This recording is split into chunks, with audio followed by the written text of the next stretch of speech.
Salut à tous, c'est Mika et aujourd'hui on est au bloc opératoire et plus particulièrement en gynécologie.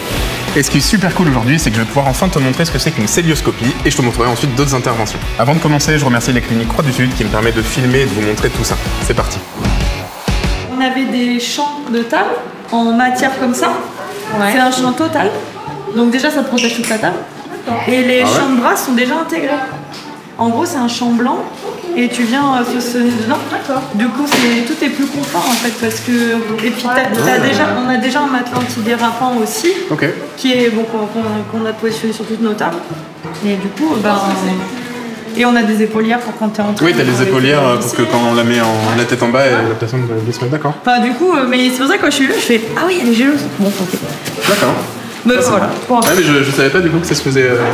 J'ai jamais vu ce dispositif. Donc là aujourd'hui on va voir ce qu'on appelle une cœlioscopie. Mais la cœlioscopie c'est une manière d'opérer. L'opération en elle-même c'est ce qu'on appelle une annexectomie. Dans la cas de cette dame, on va faire ce qu'on appelle une ablation de l'ovaire. Parce que comme elle est ménopausée depuis pas très longtemps, qu'elle a pas 65 ans, on y retire l'ovaire uniquement d'un côté, puisque on considère que c'est quand même préférable qu'elle garde son ovaire de l'autre côté, parce qu'elle peut continuer à avoir une petite sécrétion d'hormones. Voilà. C'est pour ça que c'est unilatéral. Voilà, c'est pour ça que c'est unilatéral. Et c'est pour ça que, et comme elle est ménopausée, la ligature des trompes, elle en a pas besoin. Non plus, on fait pas.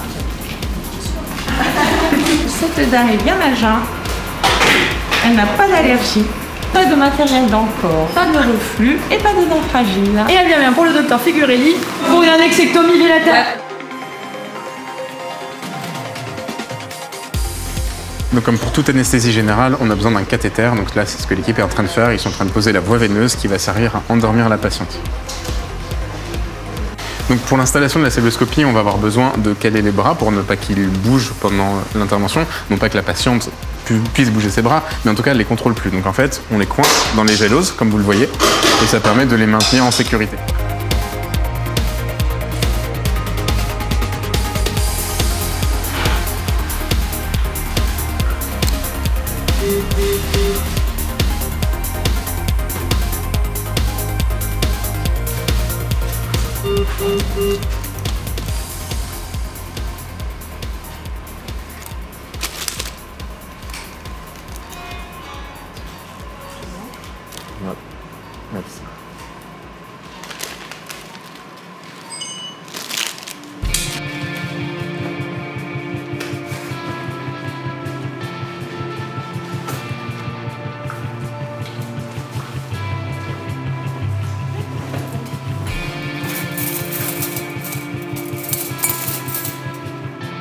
Ça, c'est les pinces de cœlioscopie.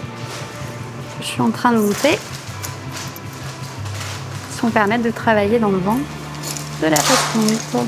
Alors, la cœlioscopie, c'est la chirurgie à ventre fermé. Donc, ce que je dis toujours aux patients en consultation, scopie, ça veut dire mettre une caméra célio dans l'abdomen. Donc, en fait, le principe, c'est de pouvoir travailler à l'intérieur du ventre en gonflant le ventre avec du gaz carbonique, on va le voir après, pour lui éviter d'avoir des cicatrices trop importantes et de pouvoir travailler dans le ventre. Ça permet quand même de sortir le jour même de l'intervention et d'avoir des suites beaucoup plus simples, moins de douleur et de pouvoir reprendre les activités très très rapidement. D'accord ? Donc c'est pour ça qu'on utilise des grands instruments pour pouvoir aller jusqu'en bas du petit bassin. Hop, donc ça c'est justement ce qui permet de rentrer dans le ventre. Donc je vais le démonter après, mais c'est ce qui permet de mettre la caméra. Ça s'appelle un trocar en chirurgie. Hop, et donc je le teste pour vérifier qu'il fonctionne. Voilà, ça se gonfle, un petit ballonnet qui permet au trocar de ne pas ressortir du ventre de la patiente. Et on dégonfle. Pour que ce soit hermétique aussi du coup. Oui, tout à fait. Et pour qu'on ne perde pas le gaz qu'on va mettre. Ça c'est les autres trocars, les plus petits, qui permettent de passer les pinces que j'ai montées. Donc ça, c'est une housse. On va la déplier après pour mettre justement en stérile la caméra et ce qu'on appelle le câble de lumière qui en fait permet d'amener la lumière à la caméra pour éclairer le ventre. Donc voilà, on installe tout. C'est vrai que ça a l'air impressionnant comme ça, mais en fait, il faut se dire que ça permet de remplacer des grandes incisions. Exactement, ça va vraiment être des incisions, une de 1 cm et deux de 5 mm, plutôt que la traditionnelle incision de 15 cm dans le bas de la culotte, comme la cicatrice de césarienne. Donc c'est quand même beaucoup plus confortable. Donc là, on est quasiment prête avec le matériel. J'ai encore la caméra à prendre aussi, Séverine. Et évidemment, tout ça se fait sous anesthésie générale, hein, donc la patiente ne ressent pas la douleur et n'aura pas mal après, parce qu'il y aura également des traitements en post-opératoire pour permettre de pallier à tout ça. hop, hop. C'est là qu'il faut pas se tromper. En plus d'être chirurgien, ils sont basketteurs aussi. Ça s'appelle l'optique. La caméra, c'est ce que ma collègue va venir nous raccorder donc, au sein de la housse pour brancher la caméra sur l'optique. Et ça, c'est ce qui va vraiment aller dans le ventre de la patiente, au plus près de l'endroit où on opère. Voilà. Là, je fais un sondage urinaire, c'est juste pour vider la vessie. Ça permet de libérer un petit peu de place dans le ventre.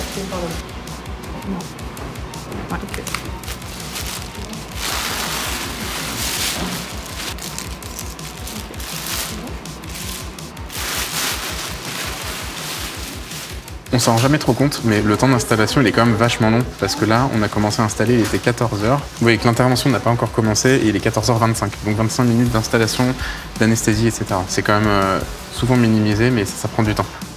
Alors je me mets dans ce sens vertical parce que comme c'est un kyste ovarien persistant, qui n'a aucun critère suspect, mais bon, jusqu'à preuve du contraire, il vaut mieux se mettre dans un sens de cicatrice qui permettrait de faire une seconde intervention plus tard si jamais malheureusement il s'avérait qu'il y avait une anomalie importante au niveau de l'OR. Donc je fais ce qu'on appelle une open célioscopie.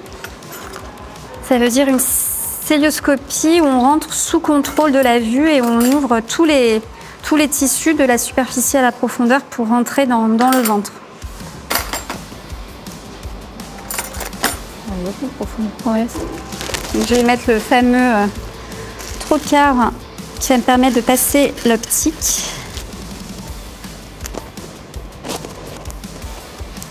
Voilà. Donc, je gonfle le ballonnet qu'on a vu tout à l'heure.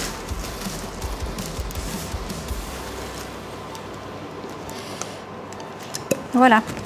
Et donc on va insuffler, donc on va faire partir le gaz carbonique directement dans le ventre pour gonfler le ventre. Donc là on voit que le ventre est déjà bien gonflé. YouTube considère que la suite de cette vidéo est classée moins de 18. Du coup, pour éviter qu'elle perde toute sa visibilité, j'ai décidé de la couper en deux. La suite de la vidéo, vous la retrouvez dans le lien qui est juste en dessous et évidemment sur ma chaîne. En attendant, prenez soin de vous, n'hésitez pas à me donner de la force et à la prochaine.